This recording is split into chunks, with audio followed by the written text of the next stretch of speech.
Hello friends, safety first tutorials में मैं आपका स्वागत करता हूं। आज जो हम टॉपिक देखने जा रहे हैं वो है लाइन ऑफ फायर। आइए जानते हैं लाइन ऑफ फायर के बारे में। Line of fire is a military term that describes the path of a discharge missile और fire arm. It's the path an object will travel. In utility work there are many objects that have potential to create line of fire exposure. आइए देखते हैं line of fire term, जो कि एक military term है जिसका मतलब उस रास्ते से है जिस पर ट्रेवल करके एक मिसाइल या फिर एक विस्फोटक अपने टारगेट तक पहुंचता है उसे बर्बाद करने के लिए। अब आइए इस सिचुएशन में देखते हैं।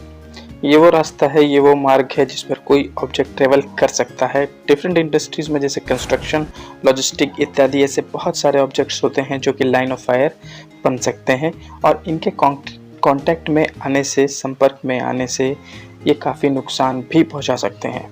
एग्जाम्पल के साथ देखते हैं। The line of fire is the path an object will travel should things go wrong. A few examples include cutting towards yourself, pulling tools or equipment towards yourself, और walking under employees working above। इसमें भी similar बात है। Object जो travel कर सकता है line of fire है और रास्ते में, मार्ग में आने वाली किसी भी व्यक्ति को, पर्सन को नुकसान पहुंचा सकता है। जैसे किसी भी तरह की कटिंग, चाहे वो वुडन हो या मेटल, अगर अपोजिट डायरेक्शन में ना होकर खुद की तरफ हो तो वो नुकसान पहुंचा सकती है गलती होने पर। अपने तरफ कोई भी टूल या इक्विपमेंट खींचने से गलती से वो खुद को नुकसान पहुंचा सकता है। और जहां हाइट पर ऊपर काम चल रहा हो तो नीचे कोई ऑब्जेक्ट गिरने से भी नुकसान हो सकता है। आइए आगे देखते हैं। According to John Ball, in many of the tasks that you perform frequently, there is the possibility of putting yourself in the line of fire. Statistics vary, but up to 27% of workplace fatalities are a result of line of fire incidents, second only to slip, trips and falls.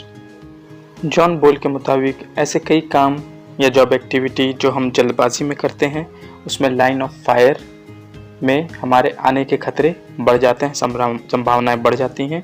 आंकड़े अलग अलग बताते हैं, लेकिन 27% करीब workplace फैटिलिटीज़ line of fire की ही वजह से होती है।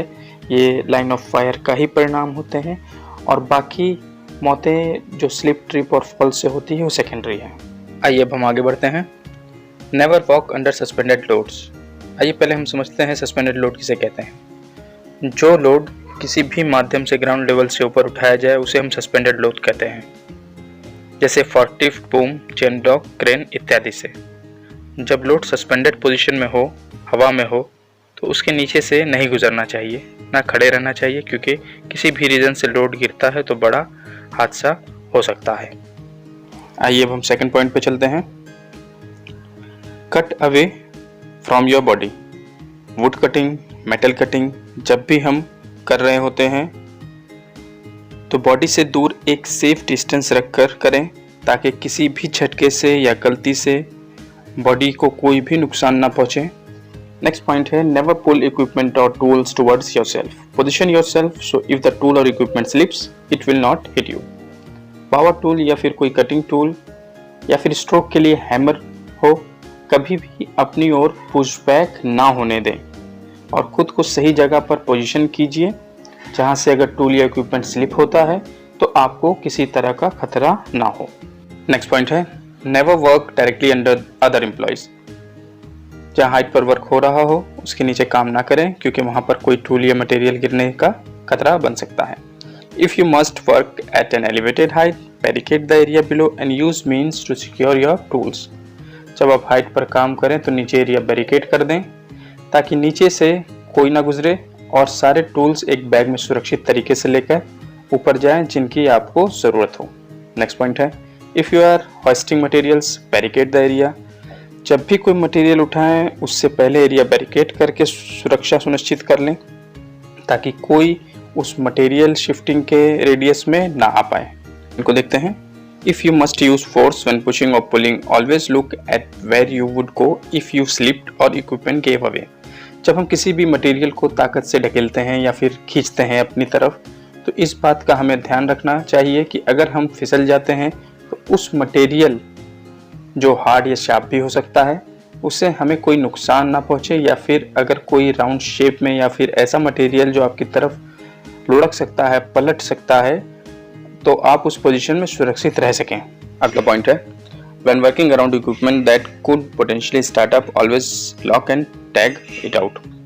जब हम किसी इक्विपमेंट या मशीन पर काम करें तो उसके स्टार्टअप को रोकने के लिए लॉक आउट, टैग आउट का इस्तेमाल करना चाहिए, और साथ के साथ अगर उस इक्विपमेंट में किसी भी तरह की सॉलिड या लिक्विड फीडिंग पास होती हो तो उसे भी लॉग आउट, टैग आउट करना चाहिए। नेक्स्ट पॉइंट है when working around mobile equipment, make sure the operators knows you are there। जब हम किसी मोबाइल इक्विपमेंट के साथ या पास में काम करते हैं तो ये सुनिश्चित कर लें कि ऑपरेटर आपको देख रहा हो या फिर उसे पता हो कि आप लाइन ऑफ फायर में हैं।